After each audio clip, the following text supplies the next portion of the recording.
impacto ha sido total, digamos, ¿no? Porque ahora mismo no concebimos la cirugía maxilofacial sin planificación virtual preoperatoria y en muchos casos sin navegación intraoperatoria.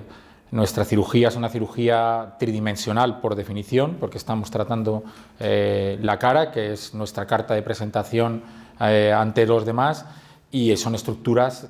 tridimensionales, y antes las tratábamos como un plano y gracias a la digitalización las podemos tratar en sus 3 dimensiones. Las limitaciones fundamentales quizá es que nosotros somos capaces de predecir mediante nuestras planificaciones de una manera bastante precisa lo que va a ocurrir con las partes duras, con el hueso. La dificultad es ver el impacto que va a tener esos cambios del hueso en las partes blandas. De manera que cuando lo que se trata es, por ejemplo, en un paciente con una fractura de la órbita o con una fractura del maxilar, de volver a colocar el hueso en la posición que estaba, pues lo hacemos con mucha agilidad y nos ayuda mucho la tecnología que tenemos ahora disponible, pero cuando queremos cambiar la cara del paciente, como ocurre en algunas ocasiones de deformidades dentoesqueléticas, pues nos cuesta un poquito más ver cómo el movimiento que vamos a realizar en el hueso o ver el impacto que va a tener ese movimiento que vamos a realizar en el hueso en las partes blandas, tanto desde el punto de vista estético como desde el punto de vista funcional, de cómo se van a modificar las estructuras musculares, por ejemplo, la función masticatoria. Eso es mucho más complicado, ver la función. En nuestro hospital, con la colaboración de varios servicios, el servicio de cirugía maxilofacial, de neurocirugía, de radioterapia, pues, y en cooperación con la industria, con la empresa GMV, tenemos en marcha un proyecto, el proyecto Navify, que además está incluido dentro de los proyectos que patrocina el IDIPAZ, el Instituto de Investigación de nuestro hospital, en el que tiene varias ramificaciones, unas más orientadas a la cirugía oncológica y al tratamiento de los tumores, pues como es, por ejemplo, la colocación de catéteres para radioterapia de una forma precisa, utilizando todas estas herramientas que nos permiten trabajar en 3D, y otra parte más centrada en las deformidades dentoesqueléticas,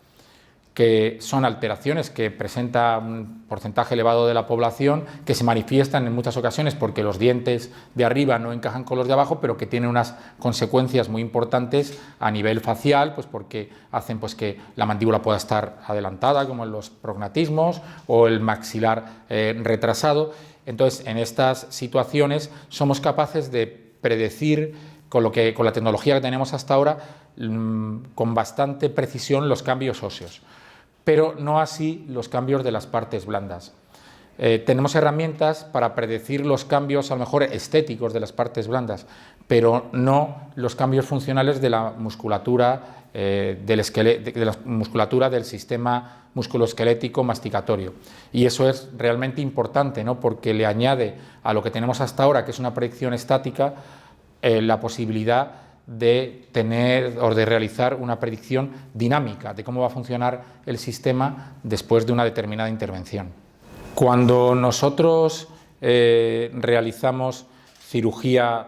tanto oncológica como de las deformidades dentoesqueléticas, pues el problema que tenemos en algunas ocasiones es que pues eso, no sabemos el impacto que va a tener en las partes blandas del paciente, en su aspecto estético y en el aspecto funcional, cómo va a funcionar después de la cirugía.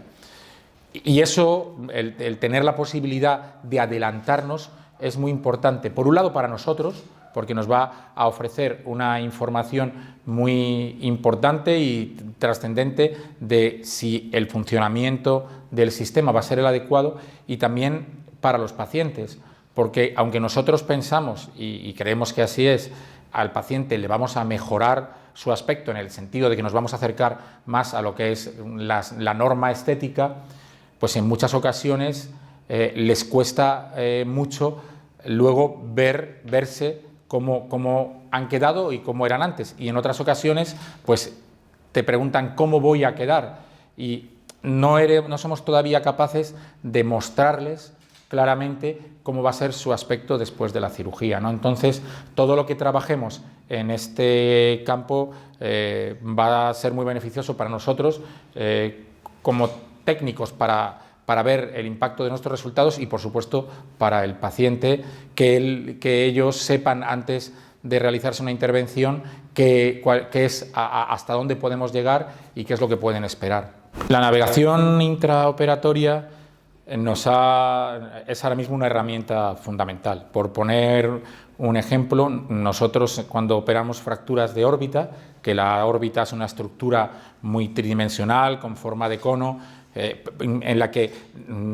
tiene una cierta profundidad que desde donde nosotros operamos, que es desde delante de la cara del paciente, es difícil ver en profundidad,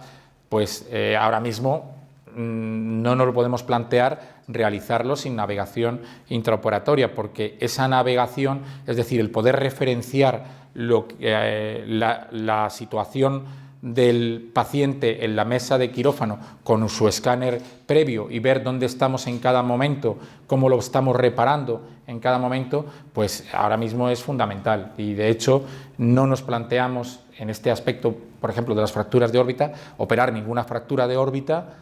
sin navegación. Son fracturas que en la mayor parte de los casos no es una emergencia, muy poquitas son una emergencia que tengamos que tratar en el momento en el que se produce, y preferimos tener una adecuada planificación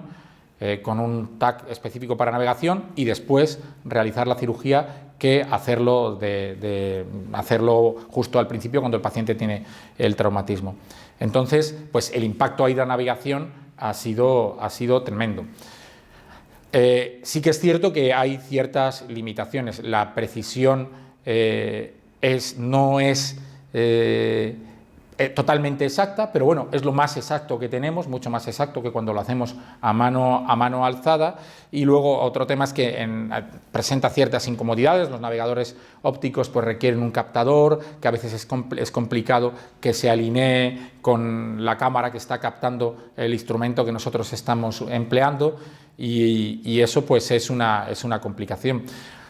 Y bueno, pues todo lo que podamos hacer para mejorar esto será fundamental. Y otro aspecto que ya he comentado antes es el aspecto dinámico. Es muy difícil estructuras en movimiento navegarlas, ¿no? Entonces, pues es algo en lo que también habrá que incidir, cómo navegar una estructura que tiene una cierta movilidad, porque nosotros solamente tenemos una imagen estática, que es la del TAC previo del paciente. Y luego otra cosa fundamental es conseguir instrumental que sea navegable y que sea cómodo de usar, ¿no? Porque nosotros cualquier instrumental que usemos en navegación intraoperatoria le tenemos que adaptar un captador para que lo capte la cámara del navegador, y entonces pues no lo tenemos disponible para todos los instrumentales y en algunos pues no son muy cómodos de usar. Entonces esos tres aspectos, el aspecto de mejorar el instrumental, el aspecto dinámico y el aspecto de la precisión o de la exactitud, son aspectos que todavía se pueden mejorar. Las expectativas